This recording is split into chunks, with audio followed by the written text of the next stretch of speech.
Namaskar, myself Dr. Sandhya Jaipal, Associate Professor, Department of Sociology, SD Government College, Beawar.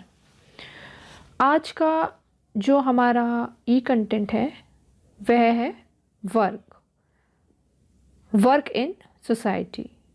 ठीक है, समाज में कार्य।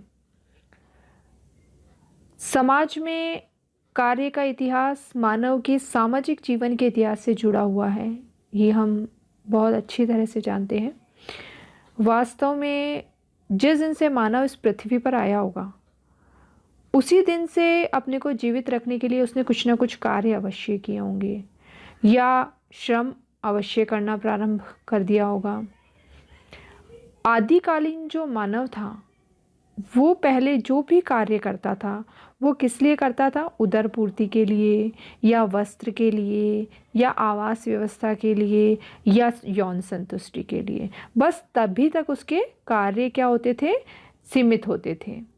और इन आवश्यकताओं की पूर्ति के लिए उसने क्या किया? कम या अधिक मात्रा में व्यक्तिगत प्रयास अवश्य ही किए होंगे।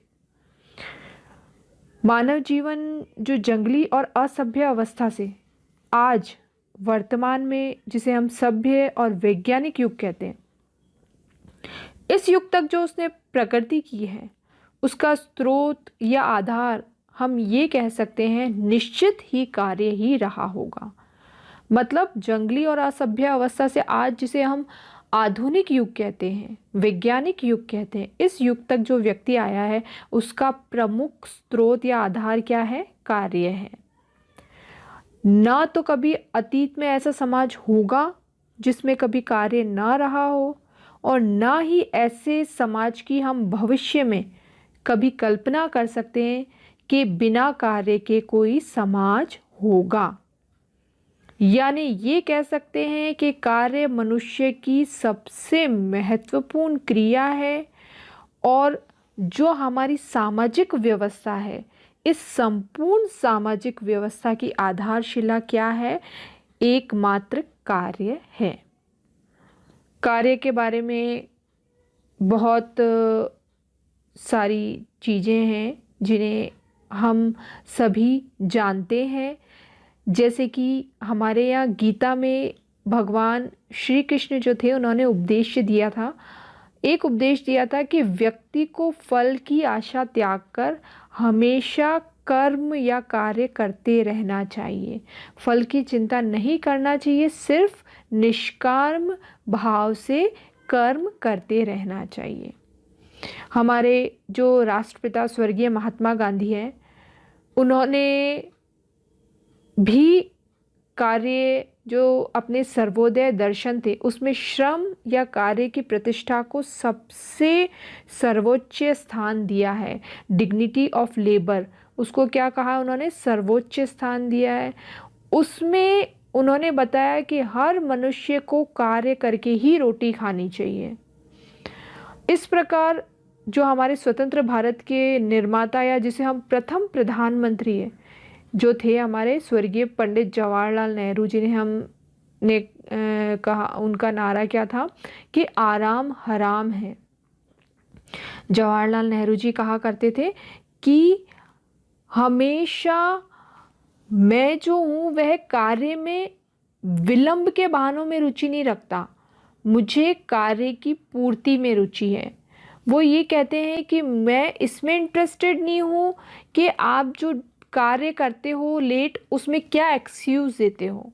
मैं उसमें इंटरेस्टेड हूँ कि मैं जो कार्य है वो पूरा करूँ। Means I am not interested in excuse for delay, I am interested in getting the work done. मैं कार्य में विलंब के बहानों में रुचि नहीं रखता, मुझे कार्य की पूर्ति में रुचि है। ये पंडित जवाहरलाल नेहरू ने कहा था। तो बहुत सारे ऐसी बातें हैं, ऐसे कथन हैं जिनके आधार पर हम कह सकते हैं कि हमारे सामाजिक जीवन में कार्य बहुत ही महत्वपूर्ण है। कार्य की अवधारणा की जब हम बात करते हैं, हम सामान्य रूप से ये कह सकते हैं कि कार्य एक ऐसी क्रिया है जिसमें शारीरिक और मानसिक शक्ति दोनों का उपयोग होता है। साथ ही साथ जो शारीरिक और मानसिक शक्ति उपयोग लाई जा रही है, इसके फलस्वरूप या परिणाम स्वरूप क्या होता है, जो वस्तुएं हैं और सेवाएं हैं उनका उत्पादन संभव हो पाता है। जो हम शक्ति लगा रहे हैं, चाहे शारीरिक हो मानसिक हो, उसके फलस्वरूप वस्तुओं का उत्पादन होता है, और जिससे श्रमिक जो है, जो उत्पादन कर रहे हैं, जो कार्य कर रहे हैं, उनको सुखद और दुखद दोनों ही तरह के अनुभव प्राप्त हो सकते हैं। वो क्या है, ऐसी क्रिया है। तो हमने क्या कहा, कार्य ऐसी क्रिया है जिसमें शारीरिक और मानसिक शक्ति होती है, जिससे वस्तुओं का उत्पादन होता है, और इससे क्या होता है, श्रमिकों को सुखद और दुखद दोनों प्रकार के अनुभव प्राप्त होते हैं। इसी तरह से द कंसाइज ऑक्सफोर्ड डिक्शनरी, इसने भी कार्य को समझाने का प्रयास किया है, या यूँ कहेंगे कार्य को परिभाषित किया है। कंसाइज ऑक्सफोर्ड डिक्शनरी के अनुसार क्या होता है कि कार्य में शक्ति का उपयोग होता है, पावर का उपयोग होता है, यानी परिश्रम और प्रयास का उपयोग होता है, और परिश्रम और प्रयास का उपयोग करके हम किसी भी उद्देश्य की प्राप्ति कर सकते हैं। तो ये क्या कह रहे हैं कि कार्य जो है उसमें शक्ति का उपयोग होता है, और इस शक्ति के उपयोग के द्वारा हम किसी भी, या प्रयास के द्वारा हम किसी भी तरह के उद्देश्य की प्राप्ति कर सकते हैं। इसे हम कार्य कहेंगे, उस शक्ति को हम कार्य कहेंगे, उस परिश्रम को, उस प्रयास को हम कार्य कहेंगे। स्लोन और जरकर जो समाजशास्त्री थे, उन्होंने भी कार्य को समझाने का प्रयास किया है। ये कहते हैं कि कार्य क्या है, जितने भी कारक हैं किसके, उत्पादन के, जितने, क्योंकि हम औद्योगिक समाजशास्त्र पढ़ रहे हैं, उसके बारे में बात कर रहे हैं, तो हम यहाँ उत्पादन की बात करेंगे। तो यहाँ हम कहते हैं स्लोन और जरकर के जितने भी उत्पादन के कारक हैं, उनमें से सबसे पहला जो प्रमुख कारक है वो क्या कहलाता है, कार्य है। और इसके अंतर्गत क्या होता है, मानसिक और शारीरिक दोनों ही तरह की शक्ति का उपयोग होता है। और साथ ही इसके लिए क्या होता है, व्यक्ति को मजदूरी, वेतन या आर्थिक लाभ प्राप्त होता है। यानी इनके अनुसार कार्य क्या है, जो उत्पादन के कारक है उसमें सबसे प्रमुख कारक कार्य है। इसमें शारीरिक मानसिक शक्ति आती है, और साथ ही साथ इसमें व्यक्ति को मजदूरी, वेतन या आर्थिक लाभ जो है वो प्राप्त होता है। ऐसे ही एक समाजशास्त्री है हमारे हेनरी अर्वान। हेनरी अर्वान कार्य को परिभाषित करते हैं, तो ये बताते हैं कि कार्य क्या है, एक क्रिया है जो किसके द्वारा करते हैं, हम मांसपेशियों के द्वारा। यानी कार्य एक मांसपेशियों के द्वारा की गई क्रिया है, जिसके फलस्वरूप हमें क्या होता है, सुस्ती या थकान इसका अनुभव होता है ना। ऐसी क्रिया जो मांसपेशियों द्वारा की जाती है और जिससे थकान और सुस्ती का अनुभव होता है, वो क्या है, कार्य है। या ये यूं कहते हैं कि कार्य एक क्या होती है, स्वतः जागृत या सोच समझकर किया गया प्रयास है। यानी व्यक्ति क्या करता है, जिसके अंतर्गत जागृत या चेतन होता है, और उसको सोच विचार करके, सोच समझ करके जो प्रयास करता है, वो क्या कहलाता है, कार्य कहलाता है। ऐसे ही बॉर्न और हेनरी प्रमुख समाजशास्त्री है। अपनी बुक फिलॉसफी ऑफ वर्क जो है उनकी बहुत ही फेमस बुक रही है। इस बुक में इन्होंने कार्य को समझाने का प्रयास किया है।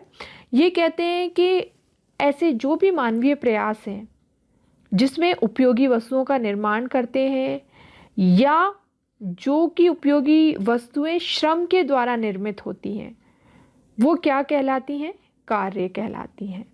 साथ ही साथ उनका लक्ष्य क्या होता है, संपूर्ण मानव की सेवा होता है।